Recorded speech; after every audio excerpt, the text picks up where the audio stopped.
하나님의 은혜가 함께 하시는 하루가 되시기를 바랍니다. 사도신경으로 신앙을 고백하겠습니다. 나는 전능하신 아버지 하나님 천지의 창조주를 믿습니다. 나는 그의 유일하신 아들 우리 주 예수 그리스도를 믿습니다. 그는 성령으로 잉태되어 동정녀 마리아에게서 나시고 본디오 빌라도에게 고난을 받아 십자가에 못 박혀 죽으시고 장사된 지 사흘 만에 죽은 자 가운데서 다시 살아나셨으며 하늘에 오르시어 전능하신 아버지 하나님 우편에 앉아 계시다가 거기로부터 살아있는 자와 죽은 자를 심판하러 오십니다. 나는 성령을 믿으며 거룩한 공교회와 성도의 교제와 죄를 용서받는 것과 몸의 부활과 영생을 믿습니다. 아멘. 이제 다 함께 찬송하겠습니다.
오늘의 말씀은 구약성경 욥기 31장 1절에서 8절까지의 말씀입니다. 내가 내 눈과 약속하였나니 어찌 처녀에게 주목하랴. 그리하면 위에 계신 하나님께서 내리시는 분깃이 무엇이겠으며 높은 곳에 전능자께서 주시는 기업이 무엇이겠느냐. 불의한 자에게는 환난이 아니겠느냐. 행악자에게는 불행이 아니겠느냐. 그가 내 길을 살피지 아니하시느냐. 내 걸음을 다 세지 아니하시느냐. 만일 내가 허위와 함께 동행하고 내 발이 속임수에 빨랐다면 하나님께서 나를 공평한 저울에 달아보시고 그가 나의 온전함을 아시기를 바라노라. 만일 내 걸음이 길에서 떠났거나 내 마음이 내 눈을 따랐거나 내 손에 더러운 것이 묻었다면 내가 심은 것을 타인이 먹으며 나의 소출이 뿌리째 뽑히기를 바라노라. 아멘. 욥은 지금 29장부터 마지막 변론 중에 있습니다. 친구들과의 논쟁을 마친 욥이 영광스러웠던 자신의 지난 날을 회상하기도 하고 비참한 현실에 대해 탄식하기도 하고 자기에게 그런 고난을 주신 하나님께 솔직한 감정을 토로하기도 했습니다. 그리고 이제 욥은 마지막으로 다시 한번 하나님께 자신의 무죄를 주장하고 있어요. 오늘부터 내일까지 이어지는 31장의 내용은 말할 수 없이 고통스러운 시절을 보내고 있는 욥이 자신은 결코 이런 고난을 당해도 될 만큼의 죄를 짓지 않았다고 자신의 억울함을 호소하는 내용입니다. 욥은 자신이 하나님 앞에서 의로운 삶을 살았다고 주장하고 있어요. 여자의 유혹에 넘어가지 않았고 남을 속이거나 불이한 이득도 취하지 않았다고 말합니다. 도덕적으로나 윤리적으로 문제가 될 일은 하지 않았다는 것이죠. 자신의 종들을 학대하거나 그들의 권리를 빼앗지 않았고 가난하고 어려운 이웃들이 도움을 구할 때 그들을 외면하지 않고 마음을 다해 도와주었다고도 말하고 있어요.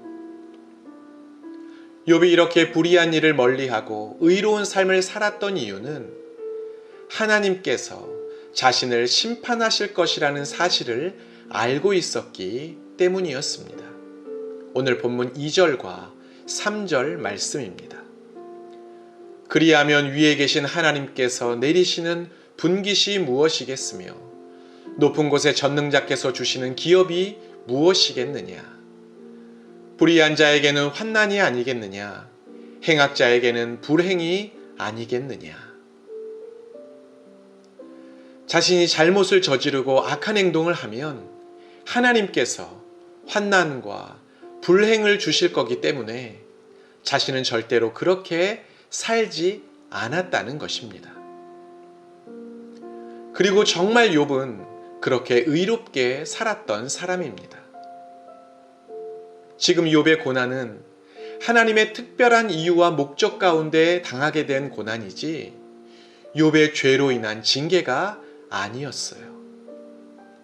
그러니 고난 속에서 자신의 삶을 아무리 되돌아보아도 친구들과의 대화를 통해 다시 또다시 자신의 삶을 돌아보아도 딱히 어떤 잘못 때문에 이런 고난을 당하게 된 건지 당연히 알 수가 없는 것이지요. 욥은 마지막 변론에서도 다시 한번 자신의 무죄를 주장하면서 자신이 짓지 않은 죄들을 조목조목 언급하고 있습니다. 그러면서 자신에게 흠이 없다는 것을 하나님도 아실 거라고 주장하죠. 6절 말씀을 새번역 성경으로 읽어보겠습니다. 하나님이 내 정직함을 공평한 저울로 달아보신다면 내게 흠이 없음을 아실 것이다.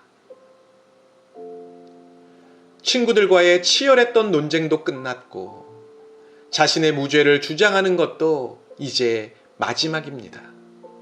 그런데 욥은 아직도 의인인 자신이 왜 이런 고난을 당하는지에 대해 그 이유를 찾지 못하고 있어요. 인과응보의 신앙관이 좀처럼 깨지지 않고 있기 때문이에요. 의인은 복을 받고 악인은 벌을 받는다는 인과응보의 신앙관이 여전히 욥의 머리에 자리 잡고 있는 한 의인인 자신의 고난은 도저히 해석될 수 없는 일인 것이죠. 각종 죄들을 다 열거하면서 나는 이런 죄를 짓지 않았다고 아무리 말해보아도 자신이 행한 선한 행실을 손꼽으면서 나는 의인이라고 아무리 주장해도 소용이 없습니다. 나의 불완전한 신앙관이 깨져야 모든 것이 이해가 되고 해결되지 않은 문제가 비로소 해결되는 것입니다. 내가 가지고 있는 신앙관으로 현실을 해석하고 이해하려고 하면 때로는 한계에 부딪힐 수 있습니다. 아무리 씨름해도 답을 찾을 수 없을 때가 있어요. 만약 그렇게 여전히 해결되지 않는 문제로 인해 힘겨운 시간을 보내고 있다면 더 이상 내가 가진 신앙관으로 해석하려고 하지 말고 새로운 하나님을 만날 준비를 해야 합니다. 그 하나님이 우리의 믿음의 지경을 넓히시고 우리의 신앙을 한 차원 더 높은 단계로 인도하실 것입니다. 오늘도 우리의 신앙을 자라게 하실 그 주님과 동행하는 성도들이 되시기를 바랍니다. 기도하겠습니다. 사랑의 주님, 아무리 이해하려고 해도 아무리 해석하려고 해도 하나님의 의도와 뜻을 도무지 깨닫지 못할 때가 있습니다. 여전히 해결되지 않는 신앙의 문제들이 우리의 마음을 답답하게 하기도 합니다. 그럴 때 우리의 신앙의 틀에 하나님을 가두지 않고 내 삶에 역사하시는 하나님을 새롭게 만나는 은혜를 누리게 하여 주옵소서. 그렇게 고난을 통해 우리의 신앙이 더 성장하는 기쁨을 누리게 하여 주옵소서. 예수님의 이름으로 기도하옵나이다. 아멘.